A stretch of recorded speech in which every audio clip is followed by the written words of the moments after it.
I'm Marnie Hughes, and this is Missing on NewsNation. Thank you for joining us each and every week as we focus on a missing person case from across the country. We take you behind the headlines because every missing person matters, no matter their background, their past, their race, or their circumstance. They are missed by their family and by their friends and their community, and also sometimes by complete strangers.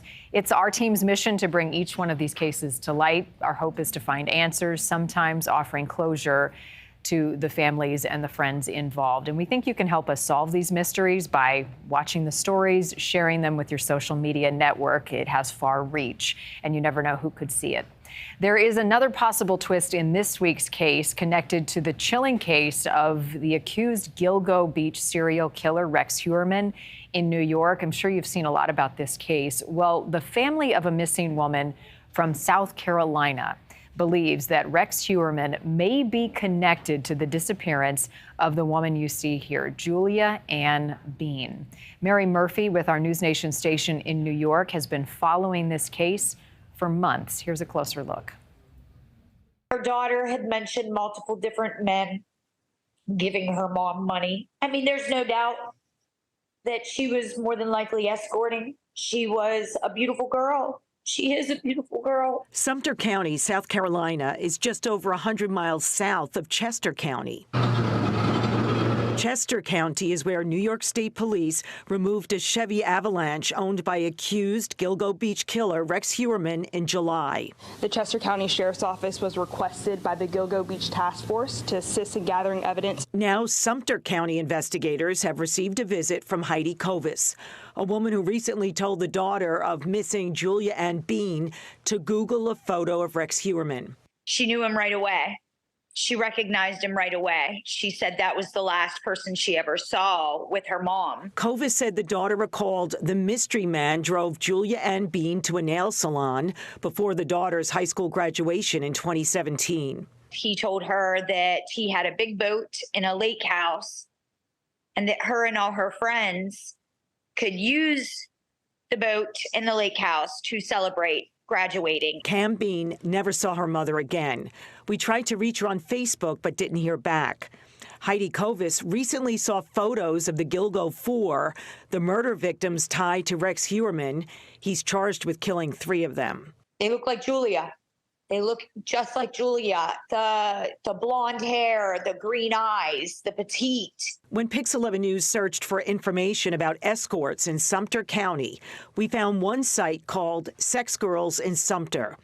When we reached out to the sheriff's office about Heidi Kovis' story, investigator Scott Bonner confirmed he met her Sunday. Quote, "She gave me the information and we'll follow up on it. We're looking into everything that she provided." She just walked out of her house. She didn't take a phone. She didn't take her purse. She didn't take her drugs. She always had her drugs.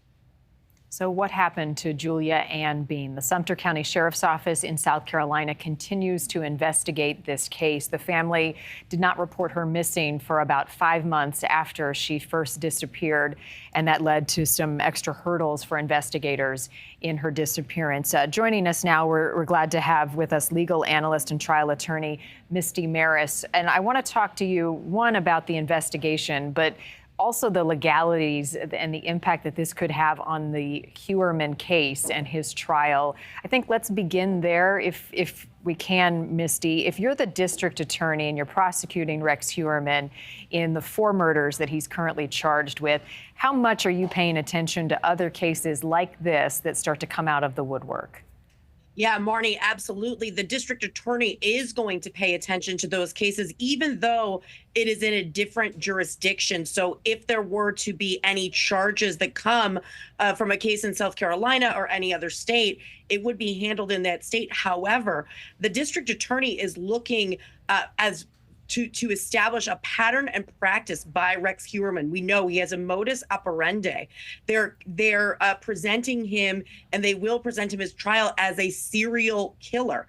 And so they're going to look into any other connections relating to deaths that could be associated with Heuermann. So this is very highly relevant. And with respect to any investigation that would take place in South Carolina, there's certainly channels to share information and potentially evidence if anything in New York would potentially be relevant to this particular disappearance or any other case that could crop up around the country. So if you're that DA, now you're working with investigators in South Carolina. She was last seen in 2017. How hard is it to go back, especially the fact that she wasn't reported missing until 5 months later, to try and uncover any evidence, any connections here?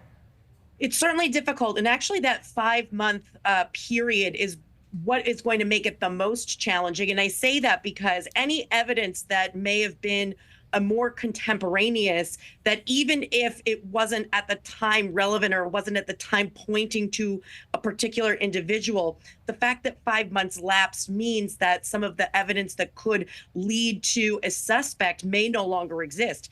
Now, that being said, we know from the Gilgo the Gilgo 4 and the prosecutions that are happening now, I mean, that was 10 plus years later in some instances that there were charges that came from those tragic deaths. And a lot of that was because there was evidence that was collected at the time these individuals were reported missing, that was archived, that did not ultimately result in any leads. But then when the FBI became involved, fresh eyes on the case, more expansive resources with the federal government, well, then even some of the evidence that was aged so long ago, they were able to extract some DNA. So look, that 5-month lapse period before she's reported, really some critical evidence could be lost, but that doesn't mean that it's a big goose egg and it's a zero.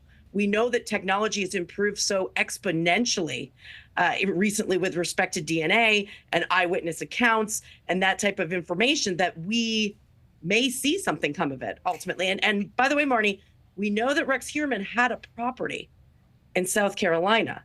So I'm sure that there's some eyes on this particular case relating to him. Yes, and they took one of his vehicles from that property. He had a property in Chester County, which is about 100 or so miles away from Sumter County, which is where Julia Ann Bean disappeared from. Joining us as well, in addition to Misty Maris, is Jennifer Koffendorfer.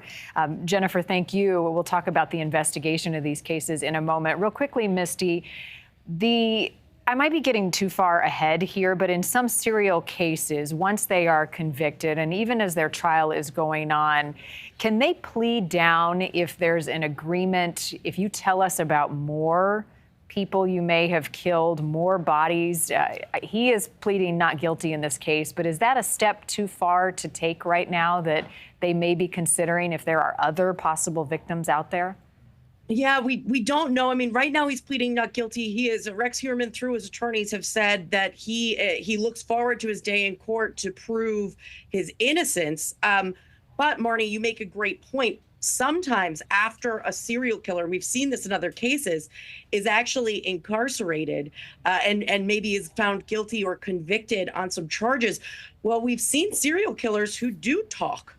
And who do provide information. And the assessment is whether or not that information is actually credible, because in some of these cases, we've seen serial killers who have been who are behind bars try and take credit for murders where there isn't evidence linking them to it. So it's all about whether or not, if they were to provide credible information relating to the death of another, sure, there could be some use for that, whether it be to strike up some sort of deal in another jurisdiction, or whether it be to get some sort of preferential treatment where they're incarcerated. It's certainly possible. We're just so many steps far behind that at this juncture to see what happens. But it really is based upon whether or not any information they provide can be corroborated and is credible. Yeah. Jennifer, glad to have you with us. Let's talk more about the Julia Ann Bean case. As you look over that with your investigative lens, what stands out to you about the daughter recognizing someone who looks like Rex Heuermann with her mom around the time of her disappearance in 2017? Well, I think that certainly is so relevant, and why it has to be looked at very closely. You have an eyewitness that at least recognizes a dark-colored truck, which we know Rex Heuermann had, and he's very unique. This isn't like an average 5'11" white male with, light brown hair. No, this is a tall, very unique statured individual. And so I think the fact that she recognizes him at least says that there are traits that are similar. I think that's very important. However, I do think that the modus operandi doesn't necessarily fit him taking this mom and murdering her in the way he took the others. So that is the piece that does stick out, but it was quite an earlier time frame. Why do you say that? What doesn't match up with the other cases he is accused and charged in? So, Marnie, in the other cases, we know about telephonic communications. We know about the difference in terms of how the bodies were found. We know a difference in terms of where the bodies were found. It seems like he had a very specific way that he chose his targets and a very specific way and location that he disposed of his targets. But that doesn't mean, Marnie, that earlier in his possible serial killing career that he couldn't have altered his modus operandi. So that's why they need to look at it closely. I wonder, Jennifer, in so many of the missing cases that we have covered, the families often grow frustrated because as time goes on, their case gets less attention. Here we are, this mother went missing in 2017, and you've got this possible link to an ongoing case and a murder trial that will be happening here in the months ahead. Does that give investigators enough ammunition to reopen a case, to pour more resources into it? Because now you've got public pressure. Absolutely. They're going to do that. And I saw that they have the FBI involved in this particular case. And I think that's very relevant and important because of the resources that they do bring to bear. And I also believe that there is a possibility that there could be a DNA link. Again, the strides that have been made in DNA, particularly in the genetic genealogy realm, have solved so many cases. And wouldn't it be amazing if there is a link, if there is some DNA found on this mother and some justice is brought? I mean, it would be incredible. All of these families want answers. They want closure, whatever closure looks like. I do want to mention we've got another case that we're going to be covering with a possible link to this. It'll air tomorrow on NewsNation Live, but it's the disappearance of a 12-year-old girl on her way to junior high school in 1991. That case getting talked about again. She was on her way to school. Rex Heuermann, who was 27 at the time, an architect, he lived on Carroll Street in Park Slope. That street actually leads directly to the adjacent Carroll Gardens neighborhood where this little girl lived. Misty, again with the DA question, you've got another case, and this one is really close to home, dating all the way back to 1991. This girl's name is Tiffany Dixon. How might the DA approach that? He's got a lot on his plate. Yeah, absolutely. And so he's in Suffolk County. This would be some collaboration with Kings County, which is where Brooklyn is located. But certainly eyes are on this. And I think one of the fascinating things about this case, and especially as the investigation continues to expand, and there's these other missing persons cases that have potential links to Rex Heuermann, investigators are working now backwards because now Rex Heuermann has been implicated in the Gilgo 4. And so now that he's been implicated, they can look at his profile going back years, look where his former address is, look at other areas where he has connections, and determine whether or not there's evidence that missing person cases in that area could potentially be linked to him. So that's how we're seeing this all come together. Certainly eyes are on this as well. And again, the district attorney is going to be looking at these cases because he is looking to establish this pattern and modus operandi. And great point that the modus operandi could have changed over time. But now we have so much information, digital footprint about Rex Heuermann going back years and years and years.